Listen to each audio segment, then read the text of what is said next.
I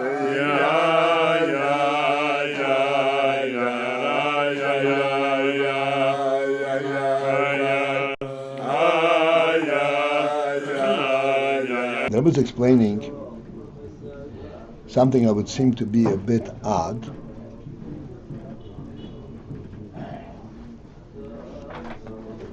That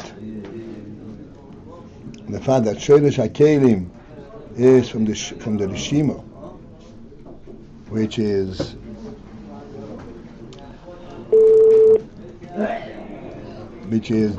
that which remains from before the tzimtzum, which is a higher inyan than the oil that comes after the tzimtzum.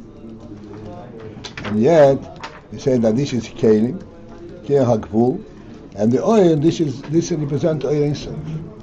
This is what Rebbe is explaining.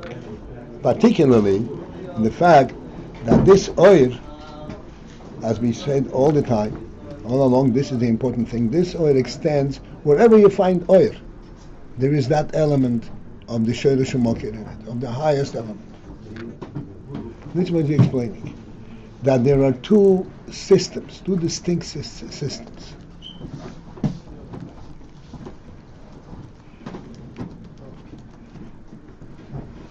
The lowest of oil is superior to the highest of keilim.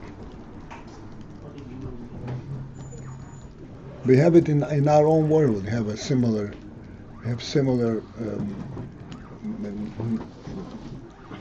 states.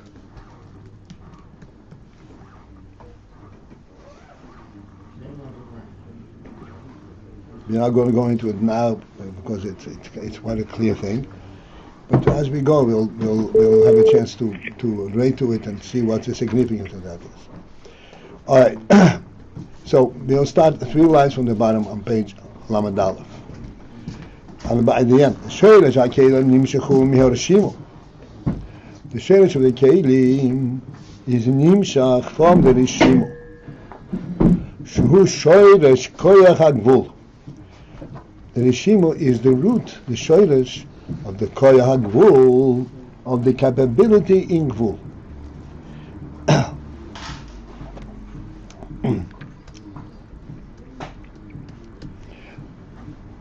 I'd like we should understand these words, even though these words are very prominent all over the place, and we don't bother to really focusing on them. But here in AyinBase, we're focusing on everything.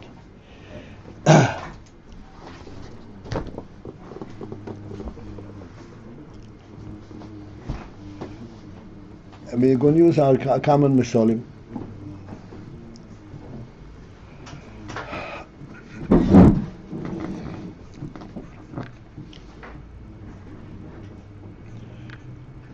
The simplest one that comes to mind is, but discussed lately, it says that if you have a table and you put it in the middle of the room, you do not put it in the middle of the room for any practical reason,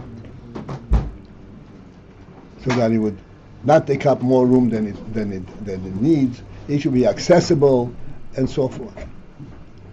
You look at the aesthetics of the room. This is a room for human use. And if the table is standing crookedly and out of center, it just does not stay right with the human perspective of a room. Not because of its function.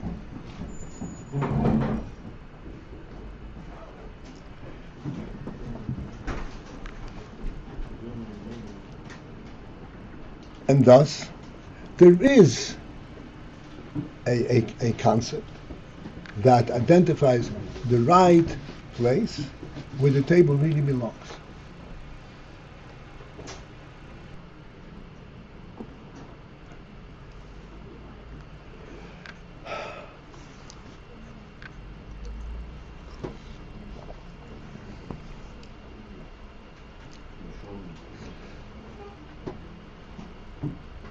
Now, this principle that there is a place where the table belongs, this principle can be viewed, and it has two implications.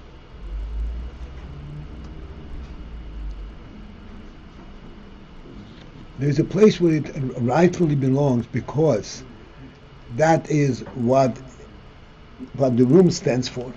When the table is in the right place, it brings out the richness of the room.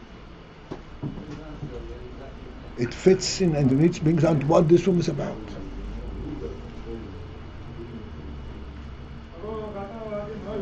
There is also the other einam, that it stands in the place where it belongs. Because a table, by definition, has a function. Thus, it has, if it stands where it belongs, it actually facilitates its function.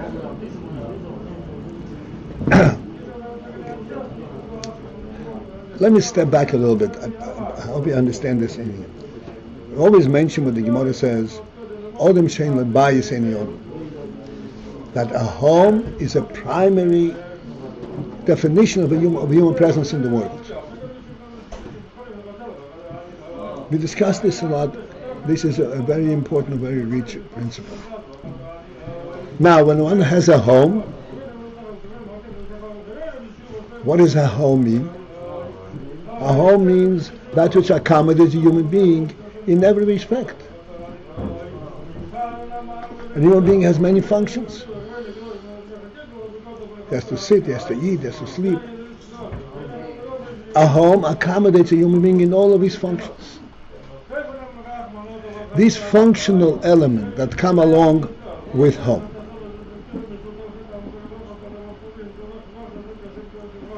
they can be isolated from the home principle,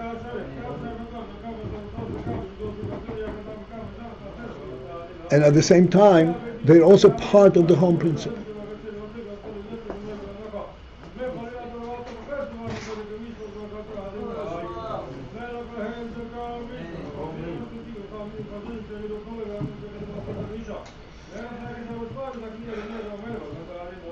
When you go shopping for a table in Macy's, are you taking your room with you?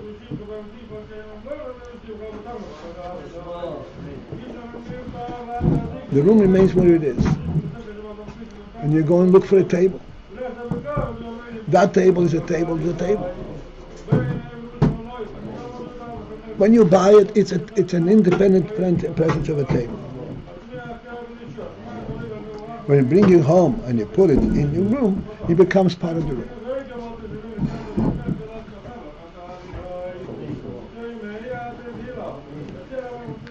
In other words, although that primarily we're saying we are revealing the deeper content and meaning of a room, of a dining room, we can also isolate the individual keilim that bring out this richness. And please understand, and each one of these keilim has a name. We discussed many times what is in you for a name.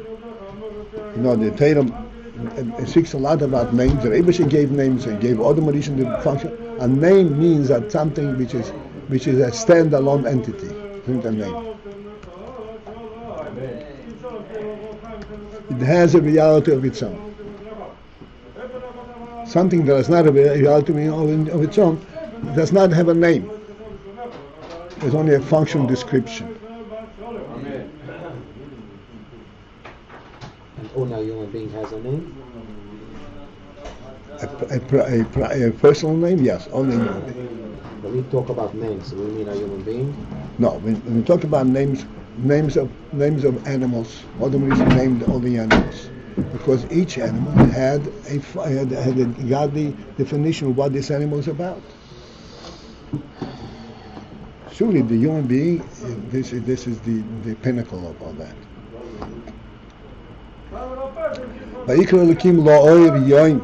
The Rebbe gave it a name because it's a reality of the creation. A name is applied to something that is standalone, that is independently real. Then you can take that and correlate it to other things. But it remains something independently real. So I just want to see if I'm following what the point is here. So you have this room situation and it has its own reality, but then there's separate furnishings that have their own individual separate identity and their own name. Yeah? Right. Okay. So here's the problem. Since primarily the human being relates to the Odom Shein Beis in the Odom, the human element is expressed in the home element. How does it relate to a table? As part of the home.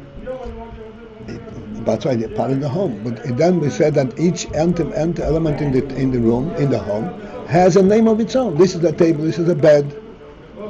But you're right. On the other hand, people seem to have a problem relating to things as separate. They go to the store. There's a whole warehouse full of tables. It's not. That's right. Not They don't have any problem. Right. That's right. So. How is that? Oh, why would that be the case? How does that happen? That it's both. Because it doesn't make a distinction in his mind between the function and the purpose of the function. When you go to a store to buy a bed, but in the house, you're not going to the store. I need something to sleep on. Right. No, I'm going to buy a once bed. it's in the house, you have the dual component. One component, yes, you realize the table has a function, but ultimately that function to served by the table is to bring push into reality. So it has both. The function, it expresses the essence of it. It's not separable. Well, this is the thing.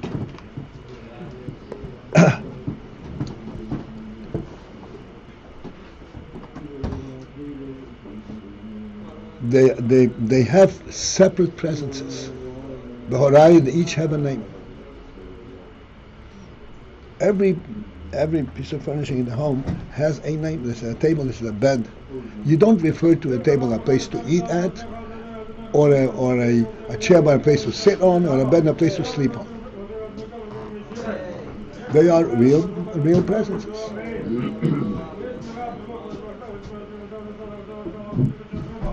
Yet they're all originating in the union that there is a human dwelling. And this is what we're explaining. That there's a tzimtzum. A tzimtzum is when you are not referring to the higher, to the total human presence, to the human presence as such. You're referring to the human functional presence. How does he act? This is what's called the reshimu, and this is what's called the shoresh hagbul. But now, without referring to the overall human presence, you can refer to the functioning elements that are involved individually, independently of the human presence.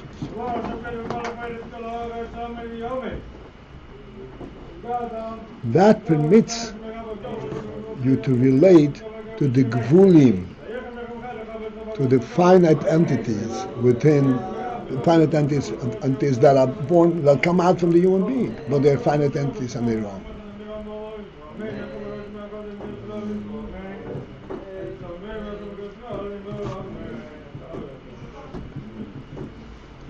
This is what the Rebbe is explaining.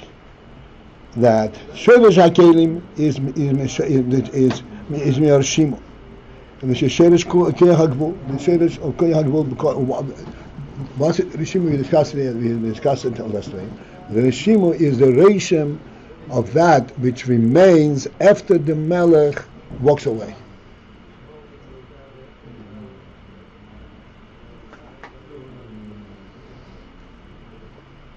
And that leaves everything intact, But everything acquires its own name, its own presence.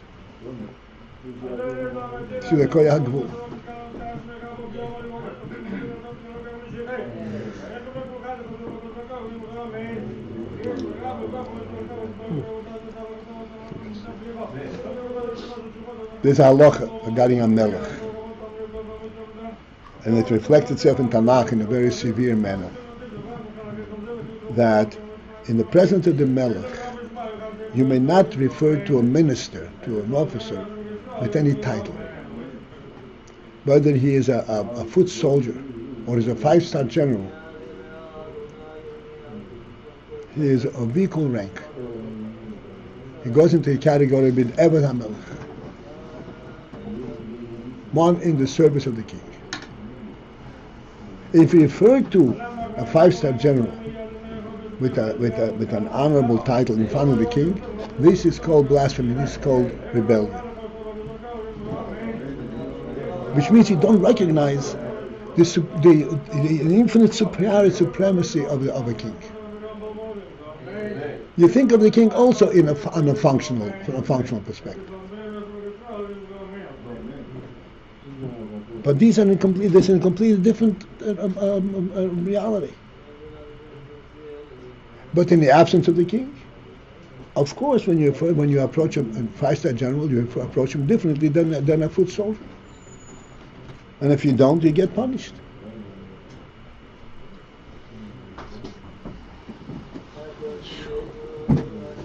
Not only do you get punished because you have violated the honor of this general, you have violated the honor of the king, because this general is in a higher rank of service to the king than you are.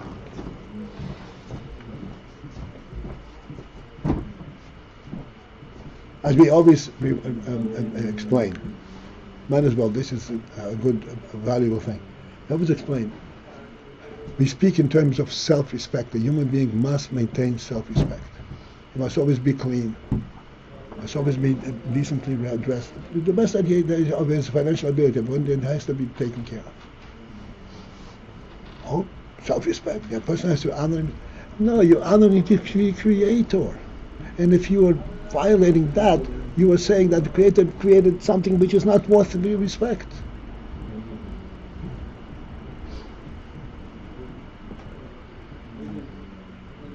It's interesting that these keilim, these specific creatures, only come about through the withdrawal of the absence of the king. That's right. Not come about. That's when they surface as specific creatures, as a presence. Right. By Chassidus, we have that Hashem is like everywhere, ever present. He's continually making the world. On the other hand, we don't have a problem naming all the specifics and the ranks, the hierarchies that are in the world. And we're saying that this is after the tzimtzum. Okay. Not in the presence of the king.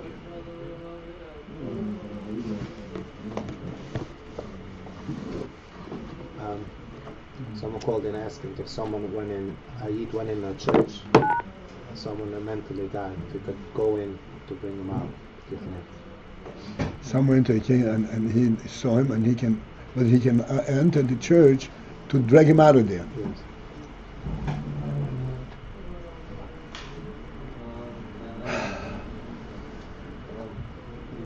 The answer is, and it's a paper, yes. Yeah. Not only should he should rush in as quickly as he can and get him out of there.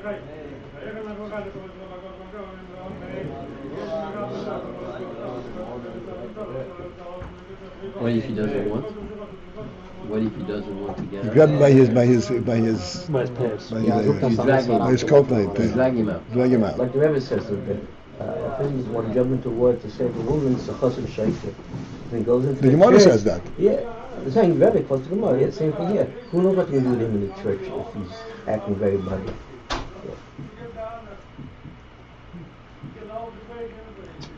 So on the one hand, the world is with all its specifics is God's creation, and He's present in His world. On the other hand, it's only that we have these specifics because of His withdrawal. We are saying two things now that you've known. the infinite variety in the world represents the greatness of its creator. But we notice the infinite variety only when we are talking about the world, not when we talk about the creator. The creator is infinity. We're not even noticing the variety.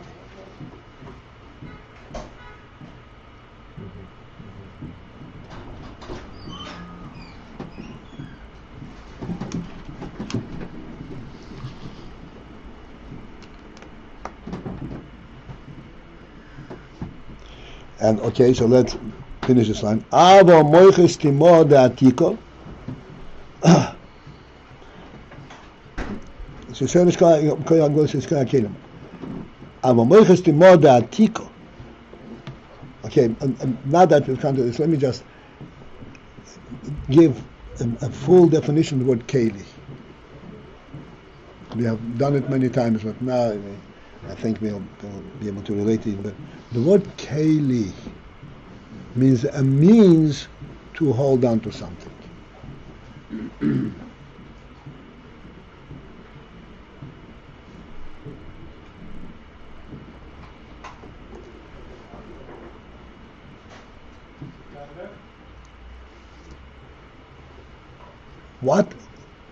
What does it mean it's a means to hold on to something? Why do you need a means to hold on to something? And what provides the means to hold on to something?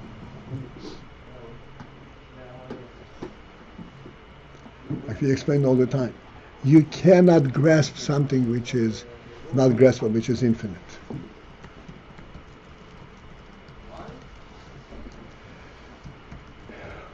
You can define infinity in a finite context, and then you can hold on to it. But you must not lose sight of the infinite content within the keilim. The content within it, or the maker who is in? Both, particularly the content within it.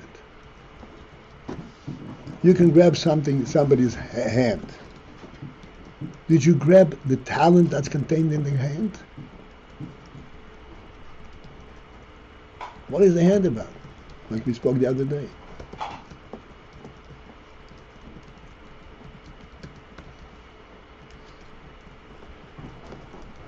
This is keilim. Aber moiches timo de atiko, the moiches timo we discussed a lot. The concealed moich, which means the concealed wisdom.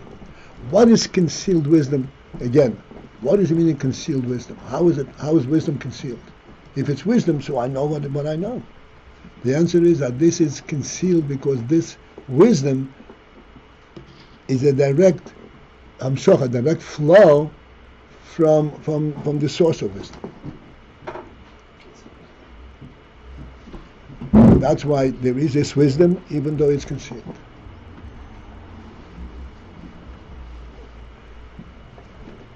What is a good way of relating to, of demonstrating, or relating to this concept? It is as follows, which we mention all the time. A human being, if you send him to Cheder, and you learn AyinBase, and you learn to read, and you learn to understand what, it's a developed human being. If he never went to Cheder, and he never learned, he still knows that he's a human being. Like we said, this drunk in the gutter. And he says, I'm happy here, leave me alone. And we know 100% that he is lying. And he's lying because he doesn't want to face the bitter state in which he is, because he feels that he is not where he should be. How does he know it? He never learned it. This is moiches timo. This is a concealed wisdom that is inherent in the human being. Right. Coming straight from the neshama. So, right. What's the link here? How did moiches timo come up? We were just saying that the reshimu shehu shoresh koyach hagvul, it is the source of the aspect of limitation, definition, and then what? We are contrasting oiros versus keilim. Oh, so we're saying like in contrast. In contrast, keilim come from a highest level, from the reshimu, which is way up, right after the tzimtzum.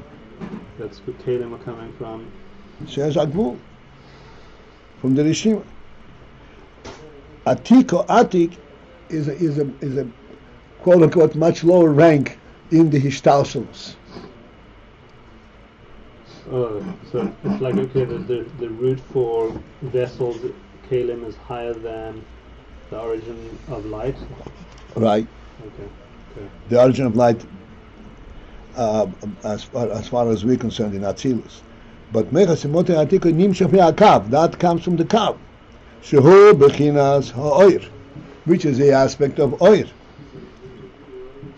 Shehu Ha'oras Ein Soy Bolum. As we said, that oir, in essence, is the ha'ora of the oil in soif. That's what oil is. Not in hagvul, but the oil in soif itself. It's a ha'ora of the oil in soif, but it's from oil in soif. Or the milo mebechina memhuz keilim, much higher from the memhuz keilim than the reality of the keilim. Ad shenikru etzloim. To the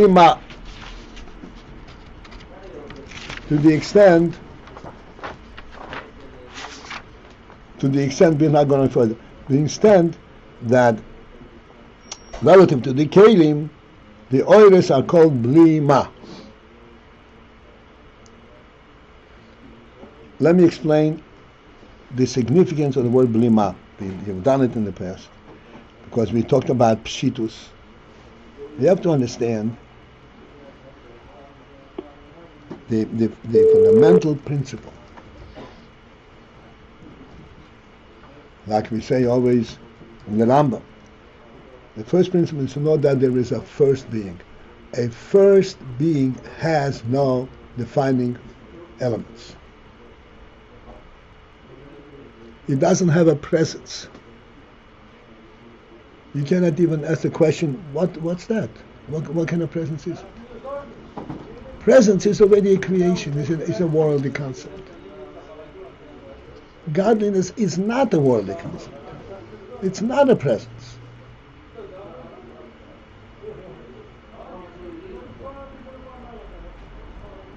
It's a first being. First means the point of saying first is from our way to understand, and on a worldly and from worldly in our limited mind, when you say first without anything preceding it, it already puts it in some kind of a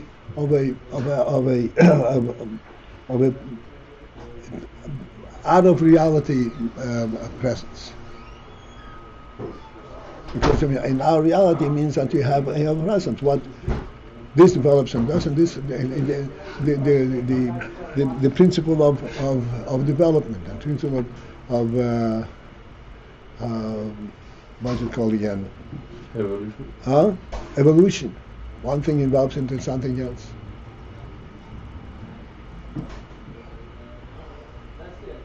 First being means that it precedes any kind of evolutionary process. Thus, it does not have a basis for being.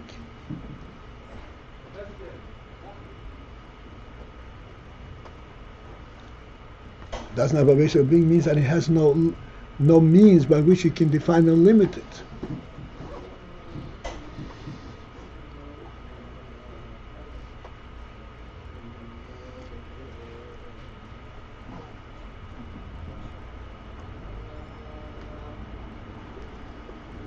So oir, even the oirs that come later on, as we say, the construction and keilim, so they remain bli ma, without a what, without a mahus, without a presence. And as in our moshel, as we said all the time, you have a table and you have a practical way in explaining why the table should stand here, it's accessible and so forth. But when you say, no, put the table here, that's the right place for it. That's where it belongs. Can anybody explain what that means?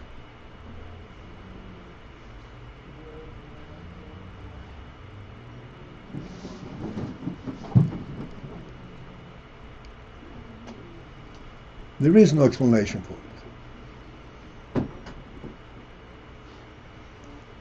It's from the human spirit itself.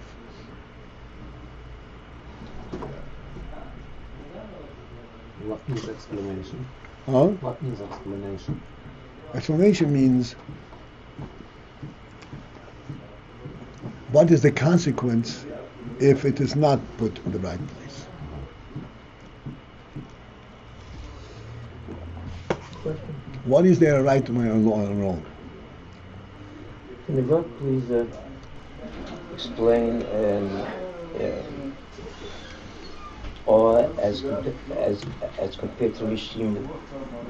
By the reshimu, also why doesn't this characteristic apply?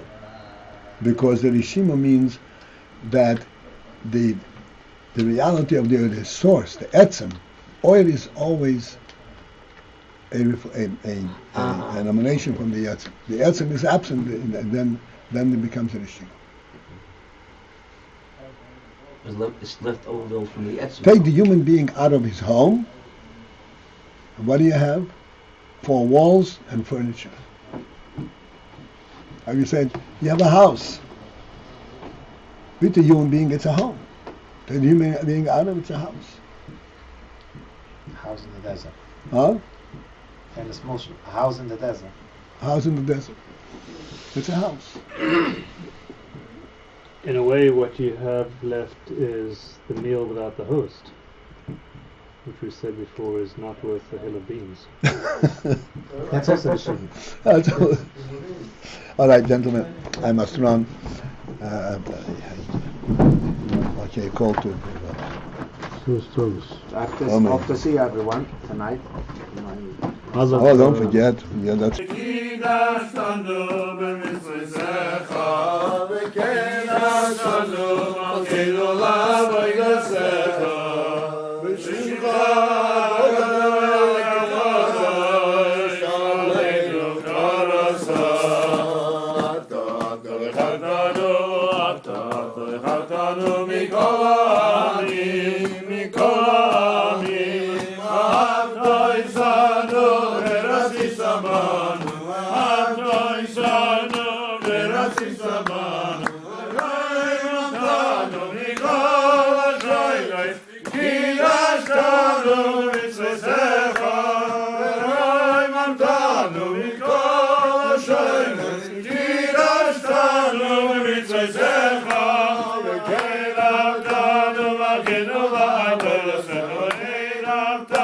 Magenu la,